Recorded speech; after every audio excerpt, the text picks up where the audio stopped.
I'm Al Kresta, and I'm President and CEO of Ave Maria Communications. Most people know me because of the daily 2-hour radio program I do called Kresta in the Afternoon. My spiritual state in the 60s, it's hard to know because I didn't have, as far as I was concerned, I didn't have a spirit in the 60s. My parents' generation had extolled the virtues of wine, women, and song, and my generation didn't mind that, but we preferred drugs, sex, and rock and roll. And so for me, it really was focused on that kind of youth culture. I was a musician, so I was a performer. I was interested in, what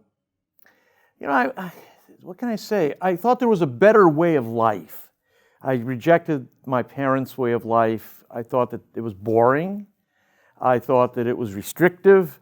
I thought that it was irrational and authoritarian, and I just wanted a better way. I had a major turning point, though, in May of 1969. Actually, for the months preceding my graduation from high school, I had a string of about 3 what I call pseudo-mystical LSD experiences.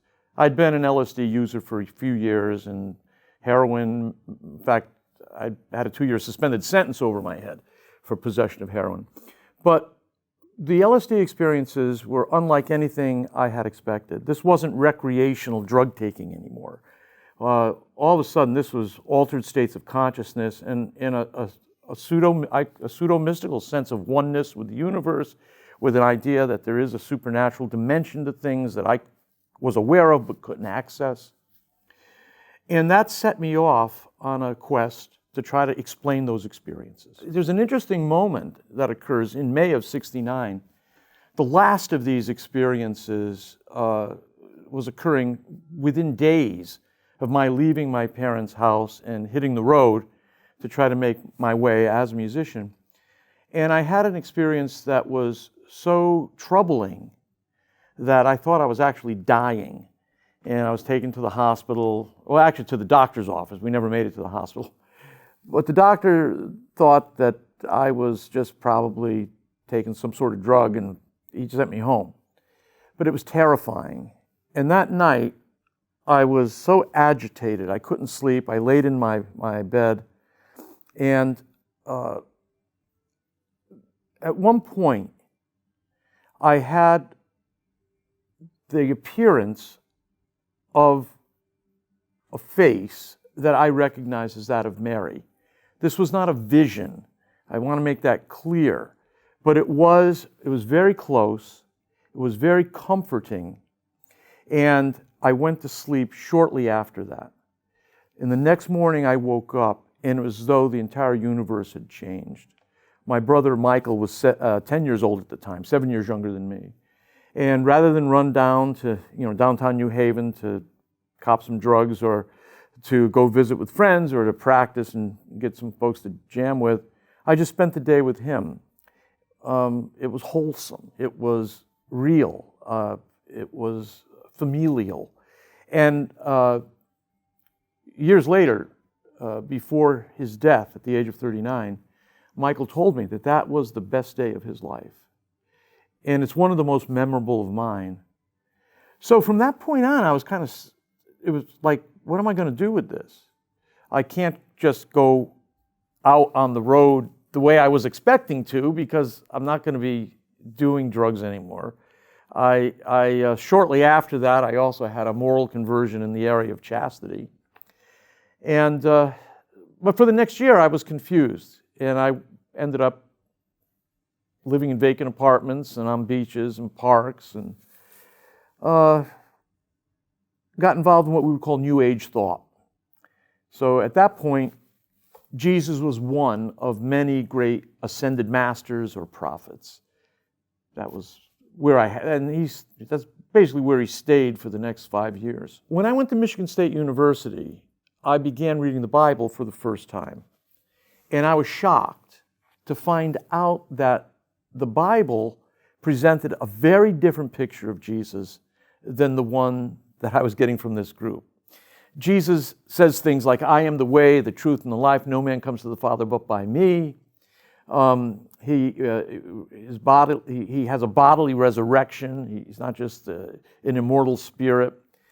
He there's an exclusivity about him. There's a primacy, a supremacy that separates him from any other spiritual teacher or leader. And that was shocking to me. So I end up with a conflict.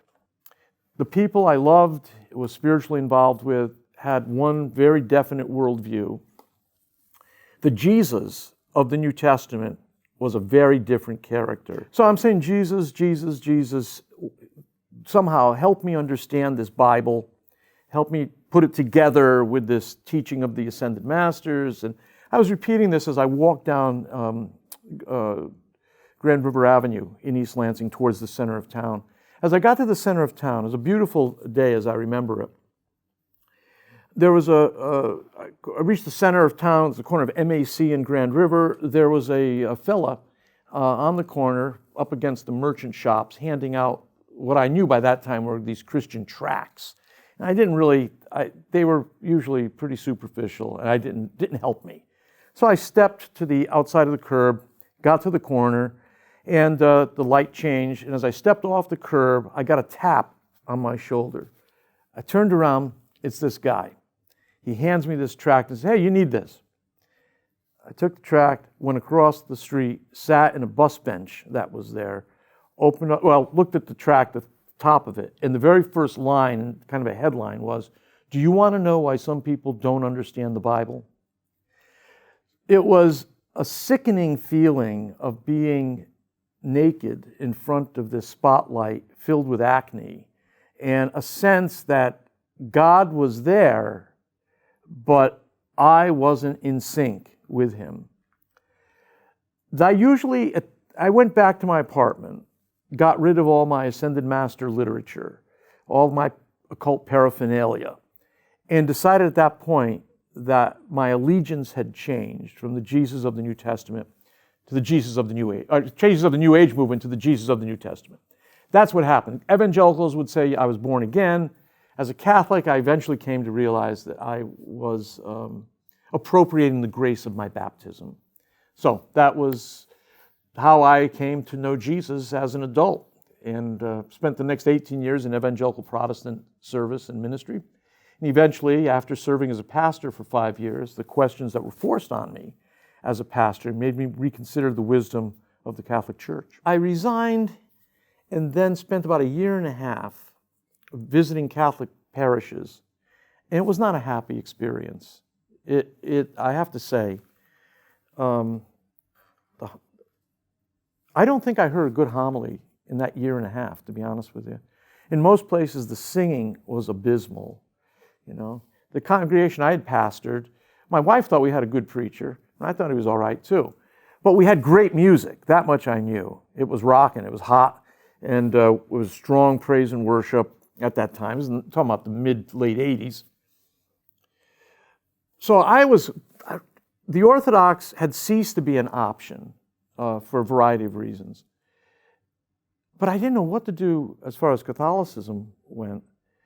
So I finally just said, I'm going to go to the nearest church, and we're just going to make a go of it and see what it's like there.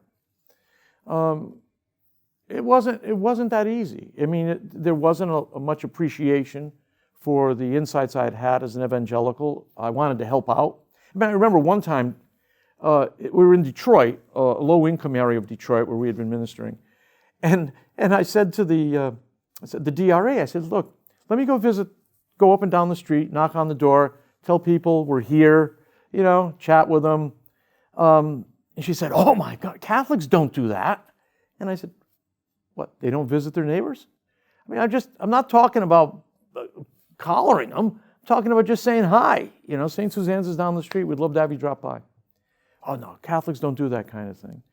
So almost every idea I came up with that I thought might be helpful, which was a little more outgoing, a little more evangelical, was at best it was dealt with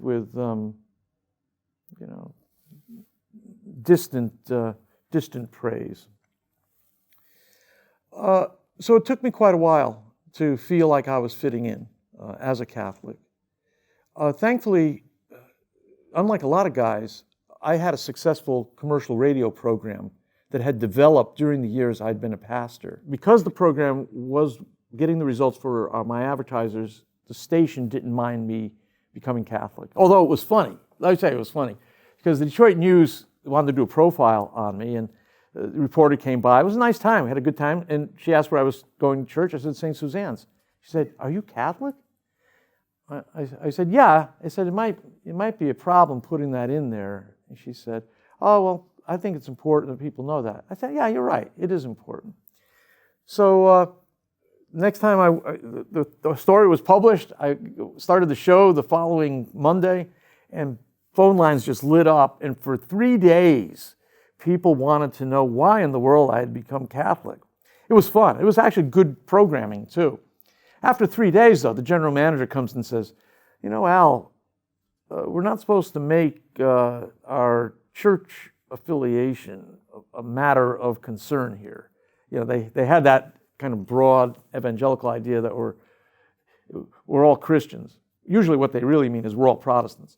But in this case, because the show had been doing well, and because I had good relationships with people there, they regarded me with respectful perplexity. And I continued to do the show.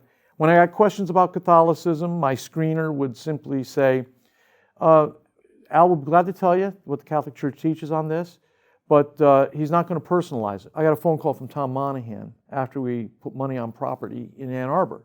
Tom said, "How would you like to move to Ann Arbor and work on some Catholic radio projects?" So that was in January. By the end of February, I was working in Ann Arbor. So I was really, I'm very aware that I was blessed. And I know a lot of brothers who are in the pulpit or in missions and who are considering the Catholic Church don't have that smooth transition that I was able to make. And I'm really sympathetic about that. But you do have to do what you've got to do, and God is who He is, and you have to trust in His providence.